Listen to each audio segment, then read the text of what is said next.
Antarctica పేరు వింటేనే గడ్డకట్టే చలి, అంతులేని మంచు కొండలు గుర్తుకొస్తాయి. ఎటు చూసినా తెల్లటి పరుపు పరిచినట్లు ఉండే ఆ సామ్రాజ్యంలో సైలెన్స్ రాజ్యమేలుతోంది. కానీ ఆ తెల్లటి ప్రశాంతతను చీల్చుకుంటూ ఒక భయంకరమైనటువంటి దృశ్యం కనిపిస్తోంది. అక్కడ ఒక హిమనది నుంచి మంచు రక్తం కక్కుతోంది. అవును, మీరు వింటున్నది నిజమే. పాలలాంటి మంచు గోడల మధ్య నుండి చిక్కటి ఎర్రటి రంగులో ధారలు జాలువారుతుంటే అది చూసి ఎవరికైనా వెన్నులో వణుకు పుట్టాల్సిందే. ఇంతకీ ఆ తెల్లటి మంచులో రక్తం ఏంటి? అంటార్కిటికా మంచు గర్భంలో ఏదైనా భారీ గాయం జరిగిందా? అసలు ఈ ఎర్రటి ద్రవం ఎక్కడి నుంచి వస్తోంది? అది 1911వ సంవత్సరం. ప్రపంచం గడ్డకట్టే ఈ ఖండాన్ని అన్వేషిస్తున్నటువంటి సమయం. టేలర్ గ్లేసియర్ సమీపంలో శాస్త్రవేత్తలు మొదటిసారి ఈ వింతను చూసి ఆశ్చర్యపోయారు. తెల్లటి గ్లేసియర్ మధ్య నుంచి రక్తం కారుతున్నట్లుగా కనిపించే ఈ దృశ్యానికి బ్లడ్ ఫాల్స్ అని పేరు కూడా పెట్టారు. అప్పట్లో దీనిని చూసి ప్రకృతి వింతగానో లేక అరిష్టంగానో భావించేవాళ్ళు. దశాబ్దాలు గడుస్తున్న అత్యాధునిక సాంకేతికత అందుబాటులోకి వచ్చిన ఇవాల్టికి ఈ బ్లడ్ ఫాల్స్ శాస్త్రవేత్తల మెదళ్లకు మేత వేస్తూనే ఉంది. అసలు ప్రాణవాయువు కూడా సరిగ్గా అందని ఆ గడ్డకట్టే ఉష్ణోగ్రతల్లో నీరు ద్రవ రూపంలో ఎలా ప్రవహిస్తోంది? ఇది అంతు చిక్కని ప్రశ్నగా మిగిలిపోయింది.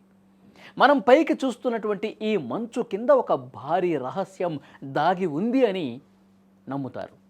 సుమారు 15 నుంచి 20 లక్షల సంవత్సరాల క్రితం భూమిపై జరిగిన భారీ మార్పుల వల్ల ఒక పురాతన సరస్సు మంచు పొరల కింద చిక్కుకుపోయింది.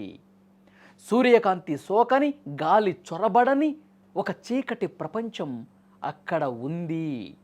దాదాపు 400 మీటర్ల లోతున గాలి వెలుతురు లేని ఆ బందీఖానాలో చిక్కుకున్న నీరు కాలక్రమంలో గ్లేసియర్లో ఏర్పడిన చిన్న చిన్న చీలికల ద్వారా బయటకు ఈ విధంగా వస్తోంది.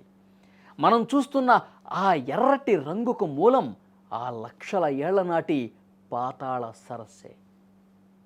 చాలామంది ఈ దృశ్యాన్ని చూసి అది రక్తమని భయపడతారు. కానీ దీని వెనుక అద్భుతమైనటువంటి సైన్స్ దాగుంది. ఆ మంచు కింద ఉన్న నీటిలో లవణీయత సముద్రపు నీటి కంటే 3 రెట్లు ఎక్కువగా ఉంటుంది. అందుకే అది గడ్డకట్టదు. అంతేకాదు, అందులో ఇనుము అత్యధికంగా ఉంటుంది.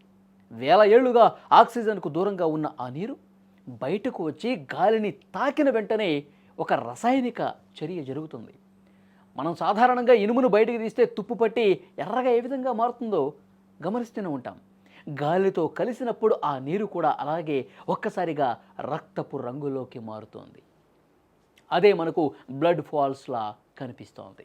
నిజానికి ఈ బ్లడ్ ఫాల్స్ శాస్త్రవేత్తలను ఆశ్చర్యపరిచింది రంగుతో మాత్రమే కాదండి, అక్కడ నివసిస్తున్న జీవంతో.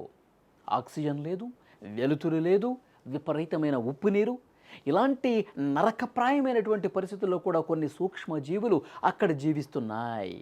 అవి సూర్యకాంతి లేకుండా ఇనుము మరియు సల్ఫర్ ఆహారంగా తీసుకుంటూ శక్తిని పొందుతున్నాయి. భూమి మీద జీవం పుట్టడానికి సూర్యరశ్మి ఒక్కటే మార్గం కాదని, అసలు ఊహించని పరిస్థితుల్లో కూడా ప్రాణం నిలబడుతుంది అనడానికి ఈ బ్లడ్ ఫాల్స్ ఒక ఉదాహరణగా నిలుస్తూ ఉన్నాయి. బ్లడ్ ఫాల్స్ కేవలం భూమి మీద ఉన్న ఒక వింత మాత్రమే కాదు, ఇది అంతరిక్ష పరిశోధనలకు ఒక కొత్త తలుపు తెరిచింది. మంగళగ్రహం పైన లేదా గురుగ్రహ చంద్రుడు యూరోపా పైన కూడా ఇలాంటి మంచు పొరల కిందే నీరు ఉండొచ్చని భావిస్తూ ఉన్నారు. అక్కడ కూడా ఇలాంటి సూక్ష్మజీవులు ఉండే అవకాశం ఉందని బ్లడ్ ఫాల్స్ ఉదాహరణ చాలా బలంగా చెప్తోంది. అంటార్కిటికా మంచు గర్భం నుంచి జాలుబారుతున్న ఈ ఎర్రటి ధారలు మన భూమి గురించి, మన విశ్వం గురించి ఇంకా మనం తెలుసుకోవాల్సింది ఎంతో ఉందని చాలా స్పష్టంగా రుజువు చేస్తూ ఉన్నాయి.